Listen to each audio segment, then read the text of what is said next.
அஸ்ஸலாமு அலைக்கும். உரையாடல் தொடர் நிகழ்ச்சியில் இன்னொரு உரையாடலில் உங்களை சந்திப்பதில் மிகவும் மகிழ்ச்சி அடைகின்றோம்.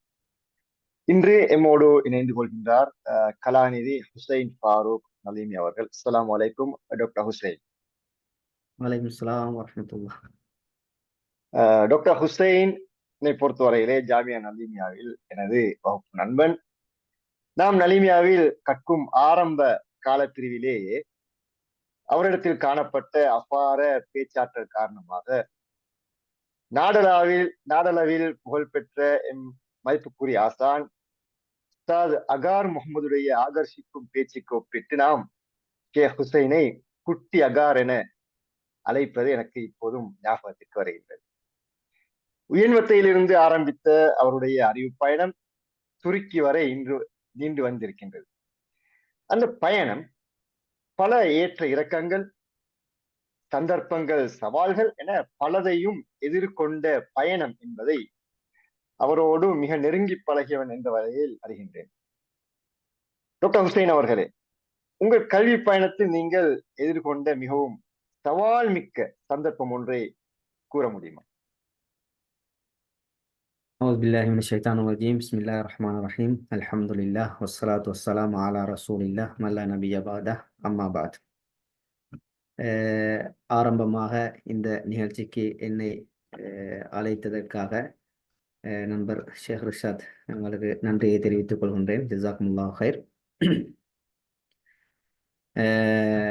அடுத்ததாக உண்மையிலே இன்று இஸ்லாமிய உலகம் பொதுவாக குறிப்பாக காசா, பலஸ்தீன் இடங்களில் நடக்கின்ற அந்த அநியாயங்கள் மிக அவசரமாக முடிவுக்கு வர வேண்டும் என்ற பிரார்த்தனையோடும் இந்த நிகழ்ச்சிக்குள் நுழைவோம் இன்ஷா அல்லாஹ். உண்மையில் வெளிநாடொன்றிலே கல்வி கற்பது என்பது மிகப்பெரிய ஒரு அருள். ஆனால் அந்த அருளோடு சேர்த்து மிக பெரும் சுமையும் இருக்கிறது. துருக்கி மொழியிலே அதனை அழகாக சொல்வார்கள், நீமத்தே குல்ஃபத்வார். அதாவது ஒரு நீமத், ஒரு அருள் இருந்தால் அந்த அருளோடு சேர்த்து சுமையும் இருக்கிறது என்று சொல்லப்படுகின்றது. அந்த அடிப்படையில் நாங்கள் வெளிநாடுகளில் கல்வி கற்பதற்காக வெளியே வந்த பொழுது உண்மையில் நான் மட்டுமல்ல, வெளிநாட்டில் இருக்கின்ற அனைவரும், இப்போ நீங்களும் வெளிநாட்டில் இருக்கிறீர்கள் என்ற வகையில் இதை உணர்ந்திருப்பீர்கள். எல்லோரும் பல கஷ்டங்கள், துன்பங்களுக்கு மத்தியில் தான் கல்விகளை கற்றுக்கொள்கின்றார்கள். நாடு கடந்து சொந்த பந்தங்களை துறந்து தனியாக நாங்கள் இருந்து கல்விகளை கற்றுக்கொள்கின்றோம். அந்த சந்தர்ப்பத்தில் எங்களுக்கு புத்தகங்கள் தான் நண்பர்களாக, சொந்த பந்தங்களாக இருக்கின்றது. அறிஞர்கள் சிந்தனைகள், அவர்களுடைய சிந்தனைகள், அவைகள் தான் எங்களுக்கு எப்போதும் நண்பர்களாக, சொந்த பந்தங்களாக இருக்கும். நான் சூடானிலே இருக்கின்ற பொழுது ஒரு நிகழ்வு நடந்து, அது ஒரு மறக்க முடியாத நிகழ்வு மட்டுமல்ல, மிகவும் தாக்கத்தை ஏற்படுத்திய நிகழ்வும் தான். அதாவது சூடானுக்கு சென்று 4 மாதங்களுக்கு பிறகு எங்களுக்கு பரீட்சை நடைபெற இருக்கிறது. அதாவது இன்று ஞாயிற்றுக்கிழமை என்று வைத்துக்கொள்வோம், நாளை திங்கட்கிழமை பரீட்சை நடைபெற இருக்கிறது. ஞாயிற்றுக்கிழமை மாலை இலங்கையிலிருந்து ஒரு அழைப்பு வருகிறது. எனது மனைவிடமிருந்து குழந்தை பிரசவிப்பதற்காக அந்த ஹாஸ்பிட்டலுக்கு செல்வதாக, அதாவது முதல் குழந்தை பிறப்பதற்காக வைத்தியசாலைக்கு செல்கின்ற செய்தி எனக்கு சொன்னார். உண்மையில் மிகவும் சந்தோஷம் அடைந்தேன். எங்களை சந்தோஷத்தை பகிர்ந்து கொண்டோம். அதற்கு பிறகு 1 மணித்தியாலம் 2 மணித்தியாலத்துக்கு பிறகு இன்னொரு அழைப்பு வந்தது. எனது சகோதரன் ஹசன் மோரிடமிருந்து எனது தந்தை மாரடைப்புக்குட்பட்டு வைத்தியசாலைக்கு அழைத்து செல்லப்பட்டிருப்பதாக. இப்போது ஒரு பக்கத்தில் சந்தோஷமான செய்தி, மறுபக்கத்தில் மிகவும் கவலையான ஒரு செய்தி. அதற்கு பிறகு அடுத்தண்டு பரீட்சையும் இருக்கிறது. குறிப்பாக நஹு, சர்ஃப் சம்பந்தப்பட்ட பரீட்சை. அந்த பரீட்சைக்கும் தயாராகி கொண்டிருக்கிறேன். அப்போது மாலையிலே ஞாபகம் இருக்கின்ற அளவுக்கு மக்ரிப் தொழுகைக்கு பிறகு அடுத்த அழைப்பு வந்தது. எனது தந்தை அல்லாஹுடைய அழைப்பை ஏற்று மரணித்து விட்டார், வஃபாத் ஆகிவிட்டார் என்ற செய்தி வந்தது. இப்போது என்ன செய்வது? குழந்தை பிறக்கிறது என்று சந்தோஷப்படுவதா, நாளை பரீட்சைக்கு தயாராகுவதா, அல்லது தந்தையின் மரணத்தை நினைத்து அழுவதா என்ற ஒரு நிலைமை இருந்தது. இப்போது அங்கிருந்த சகோதரர்கள் எல்லோரும் வந்து என்னிடத்தில் சொன்னார்கள், நாளை அந்த பரீட்சைக்கு நீ கலந்து கொள்ள தேவையில்லை, நாங்கள் சென்று பல்கலைக்கழகத்திலே கதைத்து அதனை பிற்போடுவோம் என்று. நான் சொன்னேன், தேவையில்லை. ஏனென்றால் என்ன செய்வது, ஒன்றும் செய்யறதுக்கு வழி இல்லை, நாங்கள் சூடானில் இருக்கிறோம், ஜனாசா இலங்கையில் இருக்கிறது. எனவே சென்றேன். ஒரு அறையில் அந்த ரூமை பூட்டி கொண்டு அழுது துவா செய்து விட்டு அடுத்த ஆண்டு காலையில் 9 மணிக்கு, இதை சூடான் டைம் படி 9 மணி, இலங்கை டைம் படி ஞாபகம் இருக்கிறது 11 மணி அல்லது 11 மணி 11:30 டைமில் நான் நஹு பேப்பர் எடுக்கிறேன் எக்ஸாம் எழுதுறதுக்காக. எனது தந்தை அதே நேரத்தில் 11 மணி இலங்கையிலே அடக்கம் செய்யப்படுகிறார். அதே நேரம் மறுபக்கத்தில் முதல் ஆண் குழந்தை பிறந்த அந்த சந்தோஷமான செய்தியும் எனக்கு வருகிறது. எனவே உலக வாழ்க்கையின் யதார்த்தத்தை ஒரே நேரத்தில் புரிந்து கொண்ட ஒரு சந்தர்ப்பமாக அந்த சந்தர்ப்பம் எனக்கு இருந்தது. எனவே இதனை ஒரு மறக்க முடியாத ஒரு நிகழ்வாக சொல்ல முடியும் இன்ஷா அல்லாஹ். இந்த சந்தர்ப்பத்திலே உங்களுடைய தந்தைக்காக நாங்கள் பிரார்த்தித்துக் கொள்கின்றோம். பிள்ளைகளை நல்ல முறையில் அவர் வளர்த்தார் என்பதற்கு நாங்கள் சாட்சியாக இருக்கின்றோம். அவர் எந்த அளவு தூரம் உழைத்து கஷ்டப்பட்டு உங்களுடைய சகோதரர்களை எல்லாம் வளர்த்தார் என்பதற்கு நாங்கள் சாட்சியாக இருக்கின்றோம். அல்லாஹ் தஆலா அவருடைய கபுரை விசாலப்படுத்தி வைப்பானாக, சுவர்க்கத்தின் பூஞ்சோலையாக மாற்ற வேண்டும் என்று இந்த சந்தர்ப்பத்திலே நாம் அவருக்காக பிரார்த்தித்துக் கொள்கிறோம். டாக்டர் ஹுசைன் அவர்களே, உங்களது கலாநிதி கற்கைக்கான ஆய்வு பிரித்தானிய காலனிய காலப்பிரிவு, பிரிட்டிஷ் கொலனி காலப்பிரிவிலே முஸ்லீம் சீர்திருத்தம் பற்றி உரையாடுகிறது.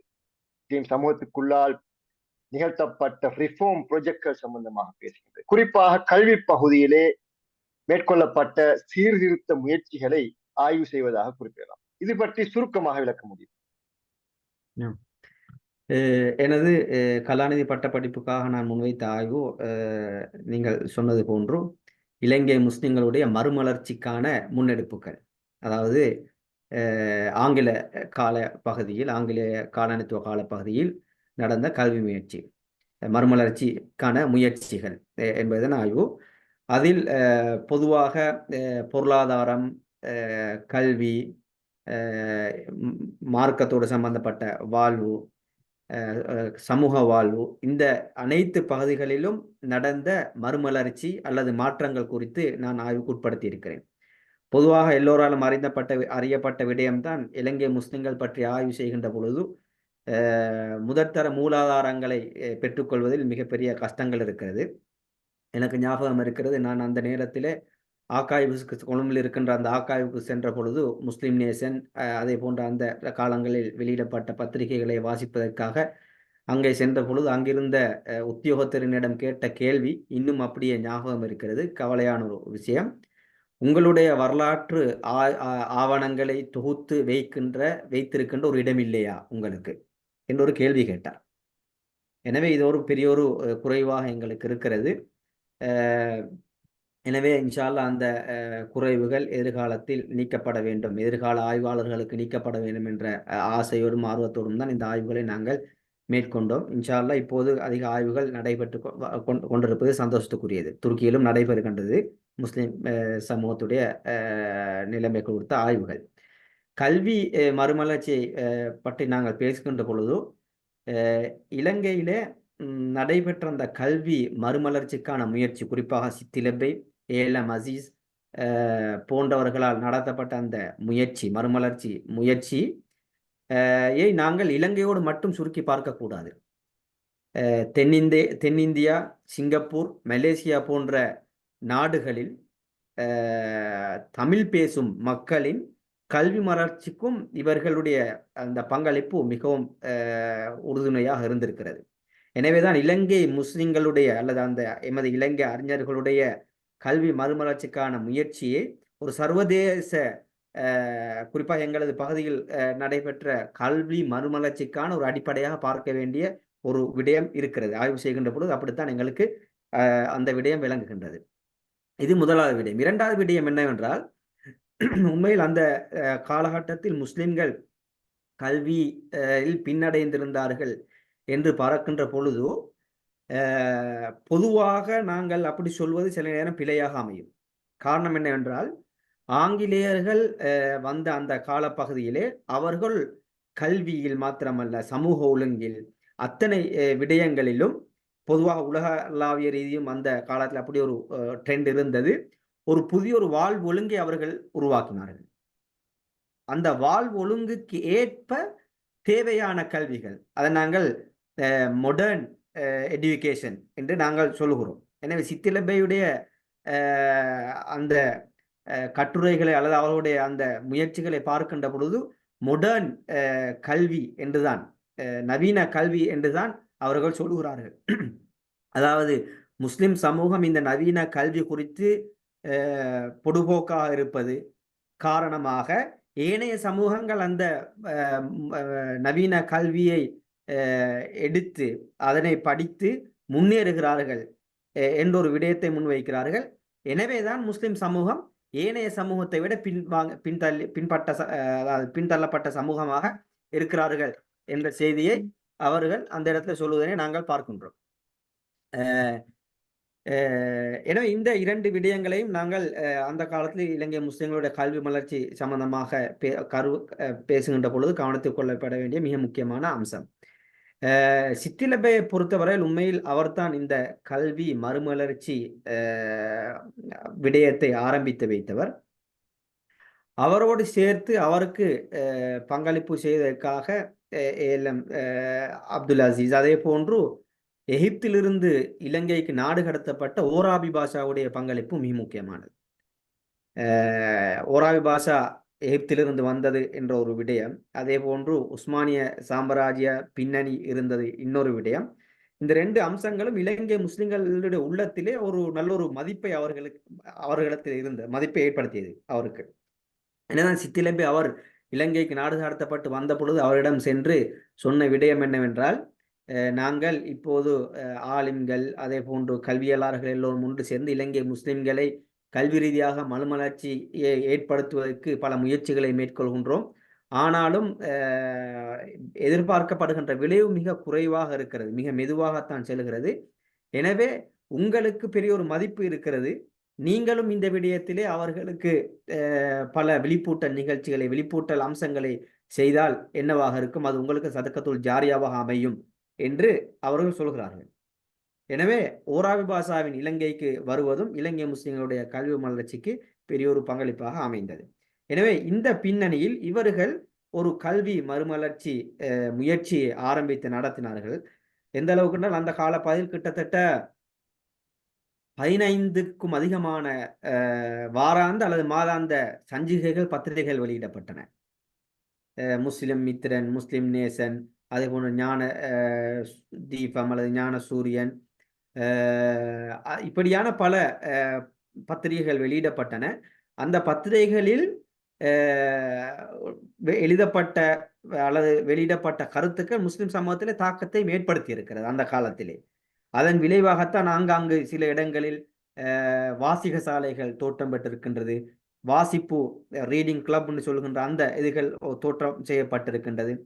சித்திலபை தனது முஸ்லிம் நேஷனை பற்றி சொல்லுகின்ற பொழுது இந்த முஸ்லிம் நேஷனை வெளியிடுவதற்கு மிக முக்கியமான காரணங்களில் ஒன்று, அரபு மற்றும் ஆங்கில மொழிகளில் வெளியிடப்படுகின்ற கருத்துக்களை தமிழுக்கு மொழிபெயர்த்து அரபு ஆங்கிலம் தெரியாத மக்களுக்கு அதனை அடைய செய்வது. அதனூடாக உலகத்தில் ஏற்பட்டிருக்கின்ற இந்த நவீன கல்வி மறுமலர்ச்சி அல்லது நவீன கல்வியோடு இவர்களும் ஒத்துழைத்து ஒத்துப்போவதோடு முஸ்லிம் சமூகம் முன்னேற வேண்டும் என்ற ஒரு ஆர்வம், ஆசை அவருக்கு இருந்தது. எனவே இப்படி ஒரு பின்னணி அந்த கல்வி மறுமலர்ச்சிக்கு இருக்கிறது என்பதனை எங்களால் சொல்ல முடியும். நான் அந்த எனது ஆய்விலே விரிவாக அதனை செய்திருக்கிறேன். துருக்கி மொழியில் தான் செய்யப்பட்டிருக்கிறது. இன்ஷா அல்லாஹ் எதிர்காலத்திலே ஆங்கிலம் மற்றும் தமிழ் மொழியில் அதனை வெளியிடுவதற்கு நாங்கள் முயற்சிப்போம் இன்ஷா அல்லாஹ். குறிப்பாக மூலாதாரங்கள் என்று வருகின்ற பொழுது ஆகாயஸில் இருக்கின்ற அந்த முஸ்லிம் நேசன் மற்ற ஏனைய அந்த பத்திரிகைகள் முழுவதுமாக எனக்கு கிடைக்கவில்லை. கிடைத்திருந்தால் இந்த ஆய்வு இன்னும் விரிவாக பிரயோசனமாக அமைந்திருக்கும். ஆனாலும் அமீன் ஆசிரியர் அவர்களுக்கு நான் இந்த இடத்துல நன்றியை தெரிவித்துக் கொண்டேன். அதே போன்று ப்ரொஃபஸர் ஹுசைன் மியா அவர்களும் அதிகமான தகவல்களை தந்து எனக்கு உதவி செய்தவர். அவர்களுக்காக நான் இடத்தில் பிரார்த்தித்துக் கொள்கின்றேன். அமீன் சார் அவர்களை சந்தித்த போது அவர்கள் சொன்னார்கள், அதனை தேடி எடுப்பது மிகவும் கஷ்டமான விடயம்தான். எனது புத்தகத்தில் இருக்கின்ற அந்த விடயங்களையும் உங்களுக்கு பயன்படுத்திக் கொள்ளலாம் என்று அவர் சொன்னார். எனவே ஆர்கைவ்ஸில் கிடைத்த அந்த மூலாதாரங்களையும் இந்த இணைய புத்தகங்கள் கிடைத்த அம்சங்களையும் வைத்து இந்த ஒரு பணிவான முயற்சியை நாங்கள் முன்வைத்திருக்கிறோம். நாம் பொதுவாக இஸ்லாமிய அறிஞர்கள் கூறுவது போல, குறிப்பாக இப்னு ஹல்தூன் போன்றவர்கள் குறிப்பிடுவது போல, நாம் எமது வரலாறு, எமது ஹிஸ்டரி, அந்த ஹிஸ்டரியுடைய வரலாற்றுடைய அந்த முதுகில் ஏறித்தான், வரலாற்று அறிஞர்களுடைய முதுகில் ஏறித்தான் நாம் கடந்த காலத்தை பற்றி அந்த அந்த பிரக்ஞையோடு, அது பற்றிய அறிவோடு தான் நாம் எதிர்காலத்தை நோக்கி செல்ல வேண்டும். எங்களுடைய ஃபியூச்சர் ஸ்டடீஸ்களை நாங்கள் முன்னெடுக்க வேண்டும், ஃபியூச்சர் ஸ்டெப்ஸ்களை முன்னெடுக்க வேண்டும் என்று அவர்கள் குறிப்பிடுவார். அந்த வகையிலே உங்களுடைய ஆய்வு இலங்கை முஸ்லிம்களுக்கு மிக முக்கியமான ஒரு ஆய்வாக இருக்கின்றது. எனவே இங்கே இந்த இடத்தில் நான் ஒரு பணிவான வேண்டுகோளை உங்களிடம் முன்வைக்கின்றேன். துருக்கி மொழியிலே எழுதப்பட்ட உங்களுடைய இந்த ஆய்வு கட்டுரை, ஆய்வு நூல் அல்லது ஆய்வு தமிழ் மொழியிலும் அந்த விரிந்த அமைப்பில் இல்லாவிட்டாலும் கூட அதனை ஓரளவு சுருக்கமாகவாவது நீங்கள் தமிழுலகுக்கு அதனை தர வேண்டும் என்ற அந்த வேண்டுகோளையும் அந்த சந்தர்ப்பத்திலே உங்களிடம் முன்வைக்கின்றேன். அதே போன்று ஷேக் ஹுசைன் அவர்களே, அண்மையில் நீங்கள் உங்களுடைய கலாநிதி பட்டத்துக்கு பின்னர் நீங்கள் துருக்கி நாட்டின் முஃப்தி பட்டத்தை பெறுவதற்கான அந்த 3 வருட கற்கையை மிக வெற்றிகரமாக சக்சஸாக முடித்திருக்கீங்க. மிகவும் சந்தோஷம் அடைந்தோம் அந்த செய்தியை கேட்டதன் போது. அந்த கற்கை, அந்த முஃப்தி கோர்ஸ் சம்பந்தமான அதனுடைய கண்டென்ட், அதே போன்று அந்த துருக்கி நாட்டில் முஃப்தி ஒருவர் வகிக்கும் பொறுப்புகள், ரெஸ்பான்சிபிலிட்டிஸ் பற்றி கூற முடியுமா?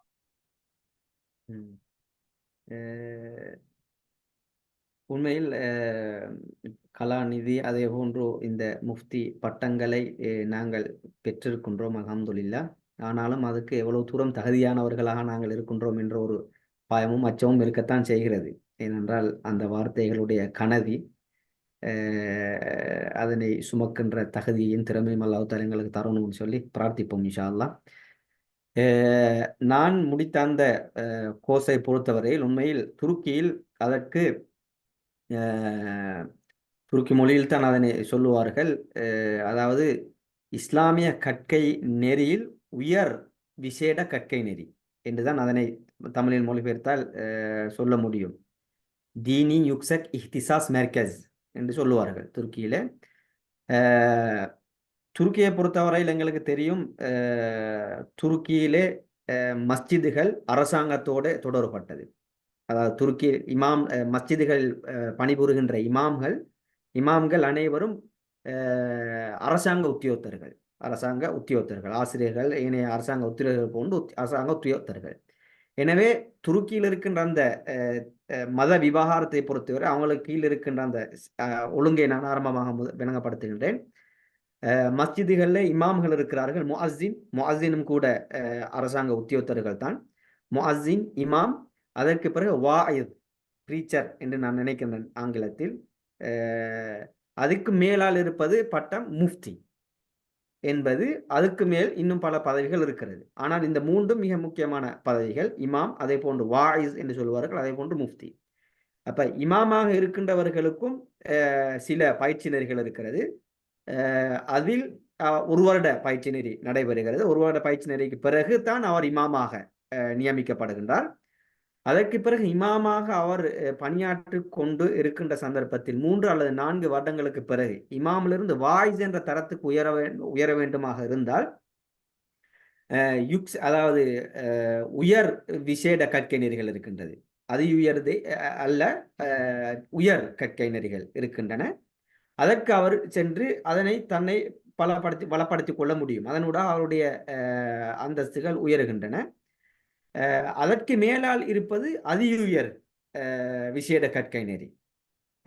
அந்த அதியுயர் விசேட கற்கை நெறியை முடிக்கின்ற ஒருவர் தான் முடிக்கின்ற சந்தர்ப்பத்திலே உடனே வாயிஸாக அவர் நியமிக்கப்படுகிறார். இமாம் என்ற தரத்திலிருந்து வாயிஸாக கிழமைக்கு ஒருக்கா இங்கே ஜும்மாவுடைய தொழுகைக்கு முன்னர், அதாவது ஜும்மாவுடைய குத்பாவுக்கு முன்னர் ஒரு 30 நிமிடம் அல்லது 40 நிமிடம் ஒரு உபதேசம் நடைபெறும். அந்த உபதேசங்களை செய்யக்கூடியவர்கள் இவர்கள் தான். விசேட நாட்களில் உபதேசங்கள் மஸ்ஜிதுகளில் செய்யக்கூடியவர்கள் இவர்கள் தான். நினைக்கின்றவர்கள் எல்லாம் மஸ்ஜிதுக்கு சென்று பயான் பண்ற உபதேசம் பண்ணுகின்ற அனுமதி இங்கே இல்லை. அப்படி ஒரு விடயம் என்றால் அரசாங்கத்தை கீழால் இயங்குகின்றது என்ற வகையில். எனவே இந்த அதி உயர் விசேட பயிற்சியை முடிக்கின்றவர்கள் நேரடியாக வாயிஸ்களாக நியமிக்கப்படுகிறார்கள். அதற்கு பிறகு முஃப்தியாக மாற வேண்டுமாக இருந்தால் அவர்கள் இன்னொரு பரீட்சையிலே ஒரு பரீட்சை இருக்கு, அந்த பரீட்சைக்கு முகம் கொடுக்க வேண்டும். முகம் கொடுத்த பிறகு அவர்கள் முஃப்தியாக மாறுவார்கள். முஃப்தி என்பது துருக்கியை பொறுத்தவரையில் ஒரு அகாடமிக் பதவி என்பதனை விட நிர்வாக பதவியாகும். உதாரணமாக சொல்வதாக இருந்தால் இஸ்தாம்புல் என்ற நகரத்துக்கு ஒரு முஃப்தி இருப்பார், தலைமை முஃப்தி. அவருக்கு கீழால் ஃபாத்திஹ் என்ற பிரதேசம் அல்லது வேற வேற பிரதேசங்கள் இருக்கு. அந்த பிரதேசங்கள் ஒவ்வொரு பிரதேசங்களுக்கும் ஒவ்வொரு முஃப்தி இருப்பார். அந்த முஃப்திகளுக்கு கீழால் தான் இந்த வாயிஸ்கள் அதே போன்று இமாம்கள் எல்லோரும் அவருடைய நிர்வாகத்தை கீழ் தான் இருப்பார்கள். அதே போன்று துருக்கியில் இருக்கின்ற ஒரு பொதுமகன் ஏதாவது மார்க்க ரீதியான பிரச்சனைகள் வந்து அதுக்கு ஃபத்வா எடுக்க வேண்டுமா இருந்தால் நேரடியாக இவர்களுக்கு அழைப்பு விடுத்துத்தான் அவர்கள் ஃபத்வா எடுக்கிறார்கள். அந்த ஒவ்வொரு முஃப்தி என்ற நிர்வாகி கீழாலும் பல முஃப்திகள் இருப்பார்கள். அந்த இடத்திலே இருந்து அவருடைய வேலை அதுதான். ஒரு டெலிஃபோன் இருக்கும், அது பக்கத்தில் அமர்ந்திருப்பார்கள். கோல் வந்தால் உடனே அவருக்குரிய ஃபத்வாவை கொடுப்பார்கள். ஏன்னா இந்த அதி உயர் விசேட கற்கனருக்கு தகுதி காண்பதற்கும் பல போட்டி பரீட்சைகள் நடைபெறும். முழு துருக்கியிலும் 12 நிறுவனங்கள் இருக்கின்றன, 12 இடங்களில் இருக்கின்றது. அந்த போட்டி பரீட்சை கலந்து கொள்வதற்கு பல்கலைக்கழகத்திலிருந்து வெளியேறி இருக்க வேண்டும். அதே போன்று 3 அல்லது 4 வருடங்கள் அவர் இமாமாக ஏலவே கடமையை புரிந்திருக்க வேண்டும் என்ற ஒரு நிபந்தனை இருக்கிறது. அப்படியான அதி உயர் விசேட கற்கனரையில் கலந்து படிக்கின்ற பாக்கியம் எங்களுக்கு அல்லாஹ் தஆலா தந்தான். பொதுவாக இலங்கை, இந்தியா, பாகிஸ்தான், பங்களாதேஷ் இப்படியான நாடுகளுக்கு இது இல்லை. குறிப்பாக துருக்கியுடைய இமாம்களுக்கு தான் இருக்கிறது. ஆனால் துருக்கியோடு சம்பந்தப்பட்ட கிர்கிஸ்தான், கசகிஸ்தான், ஆப்கானிஸ்தான் இப்படியான சில நாடுகளுக்கு பல வருடங்களாக இந்த சந்தர்ப்பத்தை வழங்கி கொண்டிருக்கிறார்கள். எனவே நான் எங்களது தெரிந்த ஒரு ஆசிரியனூடாக விசேடமாக கேட்டதை கிணங்க சிறுபான்மை முஸ்லிம் என்ற வகையில் ஒரு சந்தர்ப்பம் இது கிடைத்தது. எனவே இது ஒரு பொது ஒழுங்கு சம்பந்தமாக இதனுடைய படிப்பிக்கின்ற விடயங்களை பற்றி பார்க்கின்ற பொழுது 3 வருட பயிற்சி நெறி, அதாவது 33 மாதங்கள், சரியா 33 மாதங்கள், அதற்குரிய விடுமுறைகள் அதுகள் எல்லாம் விட்டு பார்த்தா 33 மாதங்கள். 33 மாதங்களிலும் 2.5 மாதங்களில் ஒரு டேர்ம் 2.5 மாதம், அப்படி ஒவ்வொரு டேர்ம்கள் இருக்கும். 2.5 மாதங்களுக்கு பிறகு ஒரு பரீட்சை நடக்கும். ஆரம்ப வருடத்தில் 3 டேர்ம்கள் அரபு மொழியில் பாண்டித்யம் பெறுவதற்கான பாடங்கள் நடத்தப்படும். அரபு மொழியில் அந்நஹு வல் பலாகா சர்ஃப் இப்படியான இதுகளில் ஆரம்ப கால, அதாவது உம்மஹாத்துல் குத்துப் என்று சொல்கின்ற முதன்மை நூல்கள் படிப்பிக்கப்படும். கத்ருன் நதா வல் உஸ்ததா இது மாதிரி புத்தகங்கள் அதில் கூடுதலாக படிப்பிக்கப்படும். அதே போன்று அதற்கு பிறகு பொதுவாக அகீதா, தஃப்சீர், ஹதீஸ், மந்திக், தசவுஃப், அதே போன்று ஏனைய மதுஹபுடைய வரலாறுகள், அதே போன்று இல்முல் கலாம், அதே போன்று நவீன கால பிரச்சனைகளுக்கு தீர்வு வழங்கக்கூடிய வழிமுறைகள், கொடுக்கல் வாங்கலில், வங்கியியலில், அதே போன்று வைத்தியத்துறையில் ஏற்பட்டிருக்கின்ற நவீன அம்சங்கள் சம்பந்தமாக ஆய்வு செய்து அதற்குரிய தீர்வுகள், அதே போன்று ஃபத்வா வழங்கக்கூடிய உசூலுல் ஃபத்தாவா, அதே போன்று உஸ்லூபுல் ஃபத்தாவா, அடுத்த ஃபத்வா வழங்கக்கூடிய ஒரு முஃப்திக்கு இருக்க வேண்டிய தகைமைகள், இவைகள் எல்லாம் அங்கே படிப்பிக்கப்படுகின்றன. இதில் விசேடமாக என்னவென்றால் அல் குர்ஆன் சூரத்துல் ஃபாத்திஹா ஆரம்பத்திலிருந்து கடைசி வரங்காட்டின் ஒவ்வொரு சொல்லாக தப்சீர், விரிவான தப்சீர் எல்லாம் அது வேறையாக இருக்கிறது.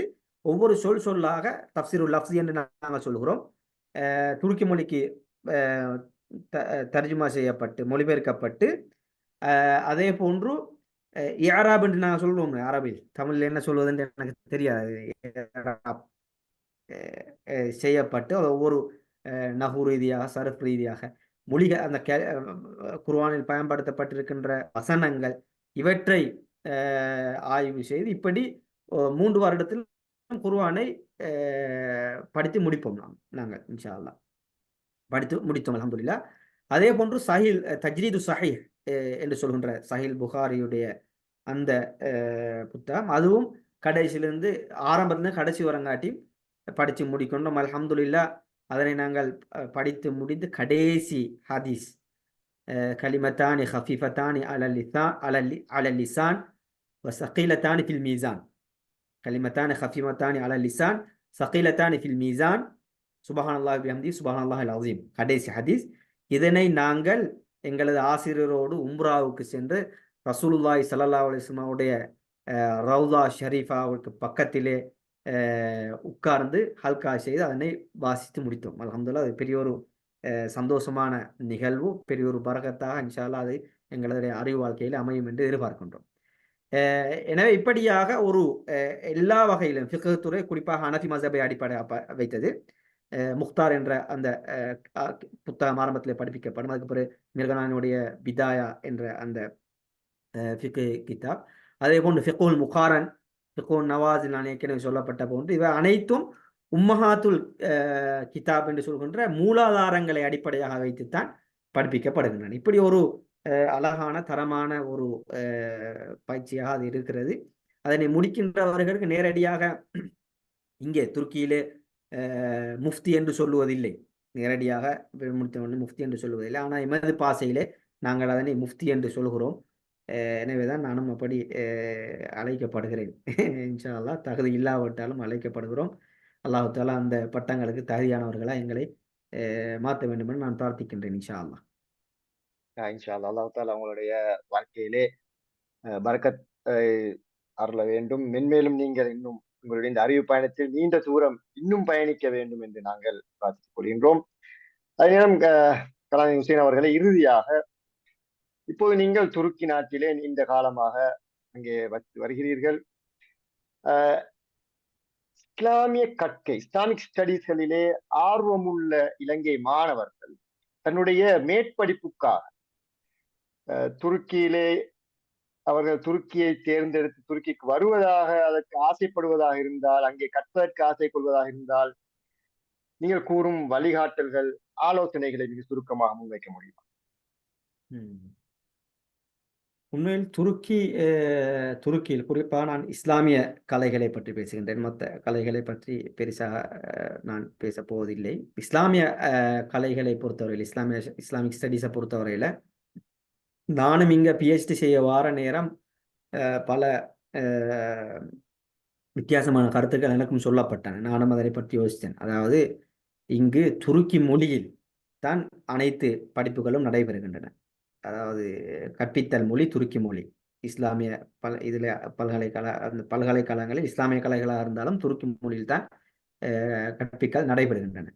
துருக்கி மொழியை படித்து எப்படி நாங்கள் இதனை சாதிக்க முடியும் என்றெல்லாம் பயங்கள் எங்களுக்கு இருந்தது. ஆனால் துருக்கி நாட்டுக்கு வந்து ஒரு வருடம் அந்த கோர்ஸை எடுக்கின்ற பொழுது இந்த துருக்கி மொழியில் ஒரு நல்ல ஒரு முதிர்ச்சி வருகிறது, என்ற துருக்கியிலே இருக்கிறோம் என்ற வகையில். எனவே துருக்கி மொழியில் நாங்கள் இஸ்லாமிய கலைகளை படிக்கிறன்றது ஒரு எக்ஸ்ட்ரா குவாலிஃபிகேஷன் நான் நினைக்கிறேன். என்றால் அரபு உலகத்தில் நடக்கப்படாத ஆய்வுகள் துருக்கி உலகத்தில் நடைபெறுகிறது. அதே போன்று எங்களுக்கு தெரியும், துருக்கி மொழி என்பது கிட்டத்தட்ட 6 நூற்றாண்டுகள் இஸ்லாமிய உலகத்துக்கு தலைமை தாங்கிய உஸ்மானிய சாம்ராஜ்யத்தினுடைய மொழி. எனவே அந்த 6 வருட காலத்திலேயும் 6 நூற்றாண்டிலும் துருக்கி மொழியிலே எழுதப்பட்ட, அது உஸ்மானிய மொழி என்று அந்த காலத்தில் இருந்தது. இருந்தாலும் துருக்கி மொழிக்கு எழுத்துக்கள் தான் வித்தியாசமானது. 6 நூற்றாண்டுகள் ஒரு பெரிய ஒரு அறிவு பொக்கிஷம் இருக்கிறது. அதே போன்று ஏனைய அரபு சமூகங்களை விட வித்தியாசமான ஒரு கலாச்சாரமும் இருப்பதனால், அதாவது அரபிகள் அல்லது ஏனையவர்களூடாக ஏனைய நாடுகளுக்கு, ஆசியா ஆப்பிரிக்கா நாடுகளுக்கு இஸ்லாம் சென்றது. ஆனால் ஐரோப்பாவுக்கு இஸ்லாத்தை கொண்டு செல்வதில் துருக்கியர்களுக்கு, உஸ்மானியர்களுக்கு பெரிய ஒரு பங்களிப்பு இருக்கிறது. இது எல்லோரும் அறிந்த விடயம். எனவே அப்படி ஒரு பெரிய ஒரு அறிவு பொக்கிஷம் உள்ள ஒரு இடம் துருக்கி. எனவே அந்த விஷயங்களை நாங்கள் அல்ஹம்துலில்லாஹ் கண்டோம். புத்தகங்களாக இருந்தாலும் நவீன காலத்திலும் அரபு உலகளிலே நடைபெறாத ஆய்வுகள் எல்லாம் நடைபெறுகின்றது. அது சீராவாக இருக்கலாம், ஏனைய ஹதீஸ் தஃப்சீர் போன்ற துறைகளாக இருக்கலாம். அதாவது அல் குர்ஆன் சுன்னாவுக்கு பொருத்தமான ஆய்வுகளும் நடைபெறுகிறது. அதே போன்று மறுபக்கத்திலும் சில ஆய்வுகள் நடைபெறுகிறது. கருத்து மோதல்களும் நடைபெற்று கொண்டிருக்கின்றன. எனவே துருக்கிக்கு படிக்க வருவதை நான் எல்லோருக்கும் ஆர்வம் ஊட்டுகின்றேன். அதாவது குறிப்பாக ஹையர் ஸ்டடி எம்ஏ பிஹெச்டி செய்ய விருப்பம் உள்ளவர்கள் இந்த சந்தர்ப்பத்தை பயன்படுத்திக் கொள்ளலாம். ஆனால் துருக்கியிலே ஏனைய ஐரோப்பா நாடுகளை போன்று சொந்த செலவிலே வந்து படிப்பது மிகவும் கஷ்டமானது. குறிப்பாக 2 வகையான புலமை பரிசில்கள் வழங்குகின்ற நிறுவனம் இருக்கிறது. முதலாவது YTB என்று சொல்கின்ற துருக்கி அரசாங்கத்தோடு நேரடியாக சம்பந்தப்பட்ட ஒரு நிறுவனம். இப்போ நாங்கள் எல்லோரும் அதனால் அந்த புலமை பரிசிலை பெற்றுத்தான் வந்து படித்தோம். அந்த YTBயினுடைய ஏதேபே என்று சொல்வார்கள் துருக்கி மொழியிலே. அந்த புலமை பரிசலை அதுக்கு அப்ளை பண்ணி அதனூடாக வருவது எல்லா வகையிலும் இலகுவாக அமையும். பொருளாதார ரீதியாகவும் அப்படித்தான், ஏனைய அம்சங்களிலும் அது இலகுவாக அமையும். அடுத்தது தியானத் வக்ஃபு, தியானத் ஃபவுண்டேஷன், அவர்களும் குறிப்பாக இஸ்லாமிக் ஸ்டடீஸுக்கு நியாயமான புலமை பரிசில்களை அவர்கள் வழங்குகிறார்கள்.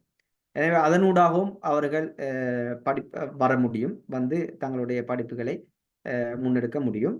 சொந்த செலவிலே படிப்பது என்றால் பல்கலைக்கழகங்களிலும் செலவுகள் அதிகரிக்கின்றது. அதேபோல் இங்கே வாழ்கின்ற பொழுதும் குறிப்பாக கடைசி காலங்களில் வாழ்க்கை செலவுகள் அதிகரித்திருப்பதனால் மிகவும் ஒரு கஷ்டமான நிலை இருக்கிறது. ஆனால் சொந்தமாக படிக்கிறதுக்கு விரும்புகின்றவர்கள் இருந்தால் அவர்களுக்கும் படிக்க முடியும், செலவழிக்க முடியும் இருந்தால் படிக்க முடியும். அது அல்லாமல் ஏலெவல் படிப்பதற்காகவும் மாணவர்கள் இங்கே வருகிறார்கள். அப்படியானவர்கள் தான் கூடுதலாக இருக்கிறார்கள். இப்போ அதுவும் தியானத் ஃபவுண்டேஷன் அந்த புலமை பரிசில்களை வழங்குகிறது. அதில் வந்து படித்தவர்கள், ஏலெவல் படித்தவர்கள், குறிப்பாக அவர்கள் இஸ்லாமிக் ஸ்டடீஸ்க்கு மட்டுமல்ல வேறு துறைகளிலும் அதிகமாக படிக்கின்றவர்கள் இருக்கிறார்கள். அதில் வந்து படித்த 100க்கு 98, 96% என்று சொல்லலாம் அனைவரும் பல்கலைக்கழகத்துக்கு தெரிவு செய்யப்பட்டு பல்கலைக்கழகத்திலே பட்டதாரிகளாகத்தான் அவர்கள் வெளியேறுகிறார்கள். சிலர் இருக்கிறார்கள், அவர்கள் பல்கலைக்கழக தெரிவிக்கப்பட்டார்கள், ஆனால் பல்கலைக்கழகத்தில் உயர்கல்வியை தொடர விருப்பமில்லாமல் வேறு துறைகளில் வியாபார துறைகளில் முன்னேறியவர்களும் இருக்கிறார்கள். எனவே அவர்களுடைய எதிர்காலம் சிறப்பாக அமையும் என்பதில் எந்த சந்தேகமும் இல்லை. எனவே துருக்கி மொழி ஒரு வித்தியாசமான மொழி, அது பிரயோசனமற்ற மொழி என்று யாரும் அதனை யோசிக்க வேண்டிய அவசியம் இல்லை. என்றால் ஒரு மொழியை படித்தால் அந்த மொழி இன்னொரு உலகத்தை எங்களுக்கு காட்டித் தருகிறது. இன்னொரு உலகத்துக்குரிய ஒரு வாயில். எனவே துருக்கி என்பது இன்று ஒரு குறிப்பிட்ட ஜோகிராஃபியா இதில் அமைந்திருந்தாலும் 600 வருடத்துக்கும் அதிகமான காலம் இஸ்லாமிய உலகத்துக்கு தலைமை தாங்கிய, அதே நேரம் அந்த காலகட்டத்துக்குள் பெரிய ஒரு அறிவு பொக்கிஷத்தை கொண்ட ஒரு மிகப்பெரிய ஒரு சமூகம். எனவே அதனை கருத்தில் கொள்வது மிகவும் சிறப்பான ஒரு விடயம் என்று நான் நினைக்கின்றேன். இன்ஷா அல்லாஹ். உண்மையிலே ஒரு வெளிநாட்டுக்கு சென்று படிப்பது என்பது சில சவால்கள் இருந்தாலும் கூட அதனை தாண்டி பயணிக்க வேண்டும் என்ற அந்த கருத்தை நீங்கள் அடிக்கடி வலியுறுத்தியதை நாங்கள் காண்கின்றோம். குறிப்பாக மொழி என்பது ஒரு சவாலா இருந்தாலும் அதனை நாங்கள் சந்தர்ப்பமாக பயன்படுத்த வேண்டும், அதனூடாக பல பலன்களை நாங்கள் பெற்றுக்கொள்ள முடியும் என்ற அந்த கருத்தை நீங்கள் இங்கே வலியுறுத்தினீர்கள். எனவே இந்த இஸ்லாமிய கற்கையிலே இருக்கின்ற மாணவர்கள், மேற்படிப்புக்காக தன்னை தயார்படுத்திக் கொண்டிருக்கின்ற மாணவர்கள் தாராளமாக என நண்பன் ஷேக் ஹுசைன் அவர்கள் கதைக்கலாம், பேசலாம். நிச்சயமாக அவர் அழகான வழிகாட்டல்களை முன்வைப்பார் என்று நாங்கள் நம்புகின்றோம். கலாநிதி ஹுசைன் அவர்களே, உங்களுடைய இந்த நேரத்தை தந்து எமது இந்த உரையாடல் நிகழ்ச்சியிலே நீங்கள் பல விடயங்களில், அறிவு ரீதியான விடயங்கள், உணர்வு ரீதியான சில விடயங்கள், எமது வரலாறு என்று பல தளங்களிலும் நாங்கள் இப்போது இந்த அரை மணிக்கு அரங்கில் பயணித்தோம். உங்களுக்கு நன்றிகளை கூறி இந்த உரையாடலை முடித்துக் கொள்கின்றோம். ஜஸாக்குமுல்லாஹ் ஹைரன். வஸ்ஸலாமு அலைக்கும் வரஹ்மத்துல்லாஹி வபரகாத்துஹு. வலைக்கும் ஸலாம் வரஹ்மத்துல்லாஹி வபரகாத்துஹு. ஜஸாக்குமுல்லாஹ் ஹைர்.